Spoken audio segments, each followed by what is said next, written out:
So now that we all have to have a buyer representation agreement in place before I can even open a door, whether that's virtual or in person, I thought it might be beneficial for you guys to know a little bit about me, right? Because who wants to hire somebody that they don't even know? So today, my videographer and I are going to have some real conversations where you guys get to know a little bit more about me, and hopefully we get to work together in the future.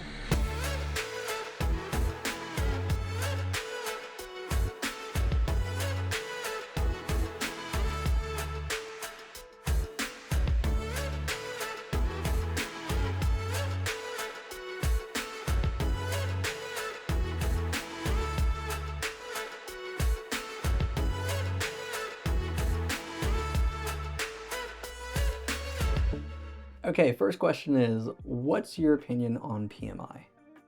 Oh gosh. Okay, so for those of you guys who don't know what PMI, it's personal mortgage insurance. And anytime that you don't have 20% down payment, PMI comes into play.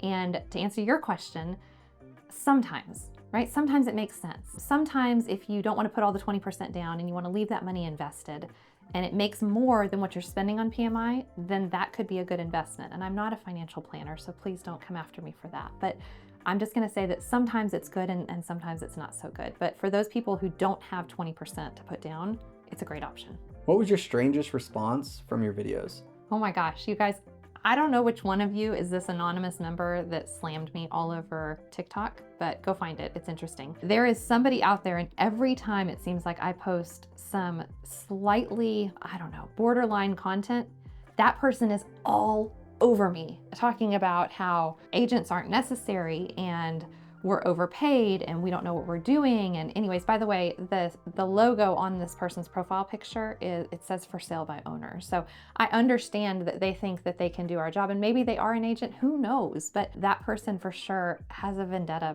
against me, and it kind of hurts my feelings if I'm telling the truth. Big question here. Hot dogs or hamburgers? Ew.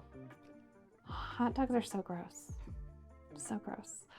Okay, they taste good, but do y'all know what's in them? Gross. Hamburgers. Hamburgers all day long. And a really good smash burger. Not just the frozen patty that you pick up at the store. Like a really, really good quality, high fat smash burger. For sure. Best toppings on a hamburger? Well, cheese, but I can't eat cheese. But for anybody who is not sensitive to dairy, for sure cheese. Mushrooms, onions, all the things. Anything you can put on there. I kind of like trash can, like just dump it all on there. Beer or wine? Well, I don't eat gluten, and so I can't really have beer. And there are certain things where beer is really the only logical choice, like floating down a river, right? You don't want to take wine because that's just super gross. But as a general statement, I can't have beer, so I'm gonna go with wine. Good wine, but like we were talking about the other day, where some wines that we can get here in the States are not the same as the same wines you can get overseas. Good wine. How many transactions have you done? In 6 years, I have done 88 buyers, and 70 sellers. A handful of listings. I don't know that number off the top of my head, but pretty evenly split between buyers and sellers. They each have their own unique characteristics, and they're both really, really fun. I genuinely enjoy working with both buyers and sellers. And working with both of them on a regular basis gives me a better pulse on the market for the opposite side, right? If I just worked a seller and now I'm working with a buyer, I know exactly what the market's doing on either side at any given moment. Have you ever been ghosted? Yes. And I'm not allowed to talk about it because he ultimately became a client and he hates when I bring it up. So out of respect to him and our current relationship and how amazing he is as a referral partner, I will just say that being ghosted once does not mean that it is forever a no. Maybe it's just a no right in that moment. What does your work-life balance look like? What work-life balance? There's no such thing. There's no such thing as work-life balance. You're either all in on one or you're all in on the other. And typically when you're all in on that other, the one that you're not focusing on infiltrates it somehow. And I think the myth of work-life balance really puts a lot of pressure on working parents because you can't be all in on both all the time. It's exhausting. So to answer your question, I do my very best to show my girls that it's not one or the other, that they can be both and. They can have their dream career and also be a very active, involved mom. And the clients that I work with understand that and respect that. And they know that I am always available and always willing to take their call, but sometimes those calls will get answered with my children in the background. So I don't know that balance is the right answer, but it's more of grace from both sides. How many hours of sleep do you get on average? It depends if I choose to eat and work out that day, because if I eat and work out, then there's not many hours left for sleep. And if I sacrifice one of those two, then I can sleep a little bit more. I'm just in a really hard season right now. You were laughing at me really hard. I wish I was kidding. I really do wish I was kidding.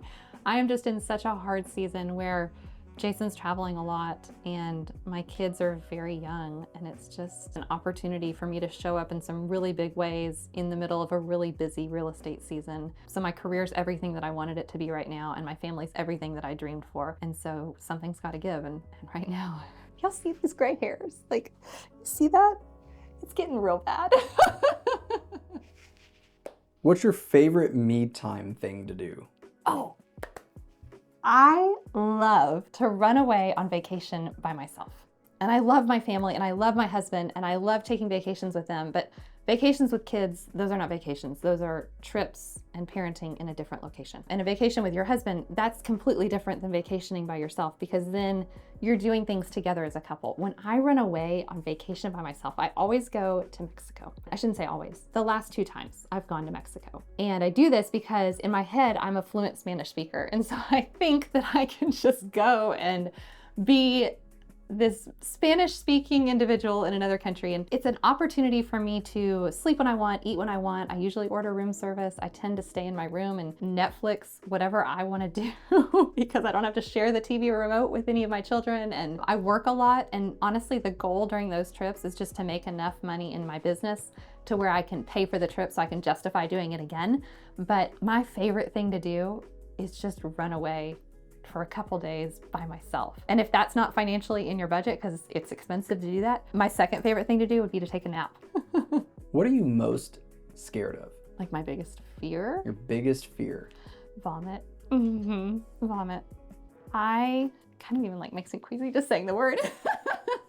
And it's borderline clinical. Like I compulsively washing my hands and always worrying about the things that I touch, and I don't share food with other people, and heaven forbid that my kids want to run up to me after daycare without changing their clothes. Like I very much worry about vomit. Public restrooms, don't even get me started on those. No. And as a mom of 4, like I'm always covered in some type of fluid, and I just pray that that day is not the day where it's going to be vomit. I have a really hard time. I have a really hard time with vomit. So if any of you guys are therapists that help with overcoming anxiety surrounding that particular fear, I am all ears, because I really do need help. It's only gotten worse. The more kids I have, the more the germs spread, the more it flows through the house. I am totally open to getting help for this condition. Listen, it's clinical. Please don't invite me over for a listing appointment or ask me to show you houses if you've recently vomited. And if you do, please don't tell me about it. What's on your career bucket list? Okay, you know how I told you that I go to Mexico? Because in my head, I'm a fluent Spanish speaker. I professionally would love to get to the point where I can serve the Spanish speaking community in real estate. And I'm nowhere close to being able to do that. But I'm actively trying and practicing to improve my ability to do that so that one day that's an avenue of business that I can serve that market that I don't currently serve. What's on your personal bucket list? A nap. I really want to go to Greece. When I was in college, I did a study abroad. And because it was an unpaid internship, they could not give me money. But at the end of it, they gave me a 19-day trip around Western Europe. And we did it on a bus tour, and we hit 11 different places, and it was awesome. But we didn't make it to Greece, and I still really, really want to get there. And Australia. I really want to scuba dive the Great Barrier Reef. I think that would be really, really cool. Really cool. I'm kind of hoping Jason has a race there so that I can go down there. And one of the people that I worked for when I was on my internship was from Australia, so maybe I'll get to go visit them. Oh, and I want to do a safari through South Africa. Best advice you'd give a new agent? Don't wait until you have everything figured out to get started, because every transaction is going to be different and you will never have all the answers. But if you just start, there's going to be people along the way that are willing to help you. So know what you need to know, stay safe within the rules of your broker, and then just get after it. Don't try to become a forever student and perfect your craft, because this is not the type of industry that allows you to do that. What's the biggest thing happening in your life right now? We're building a house and we're selling a house, and there is so much to it. And I have been on the buy the dirt piece of the transaction, and I've been on the buy the house that's already completed piece of the transaction. But as agents, we don't often get to see that middle messy. I'm living that right now, because there is just so many moving pieces to a custom build, and knowing what steps to take and in what order and which builder to pick, and how to design it, and just everything that goes along with that, and also doing it in tandem with selling your house and keeping it clean with showings and 4 kids and a husband who's traveling. And I could go on and on and on about that. It's a lot. It's a lot. And I think now, after going through this process, I think as agents, we get desensitized to how big of a life change buying or selling a home is. And now doing it myself, I can honestly say that we should give a little bit more grace to our clients, and jokingly that we should buy or sell a home every couple of years, just to be reminded of how challenging this process really, really is. What is the worst investment you've ever made in your business? Well, I bought a stabilizer my very first month, I think, in real estate, when they were teaching the classes and telling us, okay, this is, this fire hose of information, everything that you need to do to be successful, and you're buying all the things, and you're studying all the things, and you're taking all the courses, and attending all the conferences, doing all the things. And it stayed in a box forever until it didn't. And then I took it to an open house and I used it, but I didn't know how to set it up because I'm not techie like that. And it was like, like all the way through the open house. And I think that the damage that I did to that poor seller and marketing the home with tools that I didn't know how to use, long story less long, that's the reason that you're sitting in this chair today, is because I bought something and spent good money on it, never used it, tried to use it, didn't know what I was doing, put it back in a box, never touched it again. Welcome to the team. What was the best investment you made in your business? You. And I'm not just saying that because he's sitting right here. I can say that with confidence. January 2023. Wow, has it been 2 years already? January 2023, I decided that I was going to get on video. Finally, after years of people telling me to do it, and I said, no, I'm not going to dance on TikTok because I don't want to do that. And then I realized that TikTok was not just dancing, it was all kinds of video content. And I just decided, okay, I'm going all in. January 2023, this was my New Year's resolution. And then I would film myself, and then I would hate it. And then I would film it, and I would hate it. And 23 videos later of me still looking like me and sounding like me, I would realize that I'm not getting any cuter and I don't sound any better. And so then I just wouldn't post it. And I did that for enough months, and then I hired Nate. And that has been the best investment in my business that I could have possibly made, because he shows up bi-weekly and he holds me accountable, and he shoots the content, and he edits the content, and then he helps me stay in front of the clients, because without him, I'd still be sitting in my car filming videos, hating the way I look and hating the way I sound. What's something you want people to know before hiring you? I have 4 kids, and they are my entire world. They're amazing. They're also a little bit noisy. And so sometimes when I answer the phone, it's gonna be dinner time. And maybe they're angry because I'm not getting food on the table fast enough. I'm still gonna take your call. If I can and I hear it ring, I'm gonna take the call. But you might hear my people in the background. Same thing on Saturdays. Like, I love to go and support them at their sporting events, their soccer games, their volleyball games, all those kinds of things. I may be working an open house later in the day or doing showings in the afternoon, but if I can be present for those games in the morning, I'm gonna be there. And my clients give grace for that, because they know that if I'm committed and show up that way with my family, then I'll be committed and show up that way with them. But sometimes you'll hear a little bit of noise in the background. What is the worst investment you've made that you don't regret? I purchased a car that is an absolute brick of an investment, and it loses money daily. And it is so fun to drive, and I love it. And I can't fit 4 car seats in it. So it's really not practical for me to be anywhere during the day and then have to pick up my children afterwards. So I constantly have to take this car out and then go home, change cars, and then go pick up my children. So it's a very big waste of time. So I don't drive it much. But when I sit in it, like, I feel like I'm having a midlife crisis. Like, it is awesome. And so I've talked to Jason about it several times. I'm like, should we sell it? What do we do with it? He's like, well, you're upside down on it, so we're not gonna sell it. I'm not upside down because I rolled in negative equity, and I'm not upside down because I don't make my payments, because trust me, they are ridiculous. And I'm not upside down because the interest rate is high because I bought it many years ago. I'm upside down because a certain company that does rental cars that I won't name dumped a whole bunch of these models into the used car market and tanked the value. And so now I'm competing with thousands of these cars in the resale market. But again, they're so fun to drive, and I wouldn't change a thing, except I would change how much I spent on it, and I would have waited a couple years, and I would have bought one of the rental cars when it came into the market. That's what I would change. What's your opinion on jumping brokerages? Oh, I think it's fine. I mean, we're 1099 contractors. Not all brokerages are created equally, and not all agents are created equally, and you have to sometimes search until you find the right one.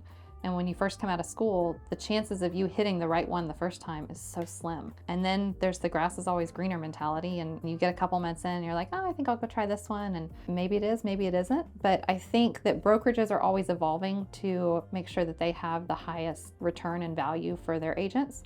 So as that happens, agents sometimes have to shift along with that. And I don't think there's anything wrong with it. I think if you're changing every year, then there might be something that you're confused with within your brand identity and which one you align with. But I think if you are changing brokerages for the sake of, continuous improvement or additional technology or better relationships, better coaching, I think there's a ton of reasons to change brokerages. And I think that the good brokers recognize that.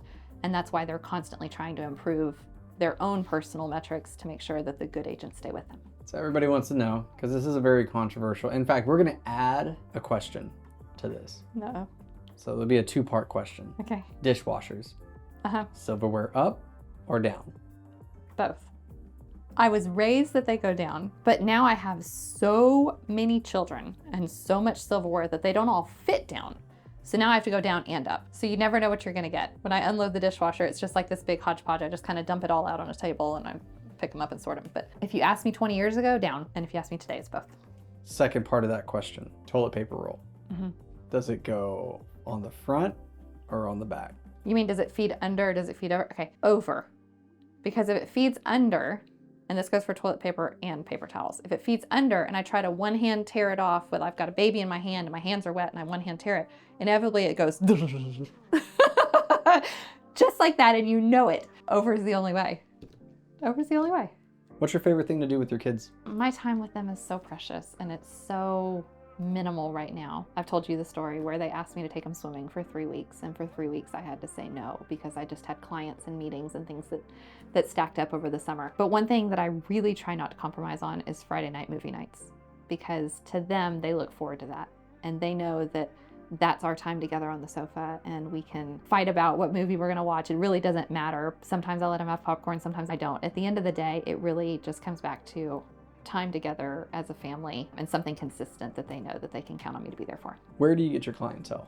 I'm almost exclusively referrals and word of mouth right now, and it's awesome. I got a client earlier this month from the internet.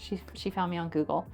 And she called me and she's like, hey, do you know you have really great Google leads? And I was like, thank you so much for noticing. Nobody ever says that to me. So she is probably my one new friend that I wasn't expecting, because she found me online. But for the most part, I get hired from past clients who have friends or family, or people that I know that have friends or family. I'm trying to actively grow my online presence, and right now AI is changing the game, and so my Google referrals and reviews online aren't counting as much as they once did. So I've reached out to my past clients to try to increase different things with them, and they're all on board with helping me. But I would say at a kind of a baseline, my word of mouth and referrals is number one. If you made it this far, thanks for watching. The whole point of this video was just to have some fun and let you guys get to know me, because I know that it's intimidating to sign a contract, a buyer representation agreement with an agent when you have no idea who they are, how they operate, what they sound like. Are we gonna have fun together? Yes. Are we gonna mesh together? I hope so. And I hope this video helps you understand a little bit more about how I do business and the things that matter most to me. Don't forget to like and subscribe. It really does make a difference. I'll see you in the next video.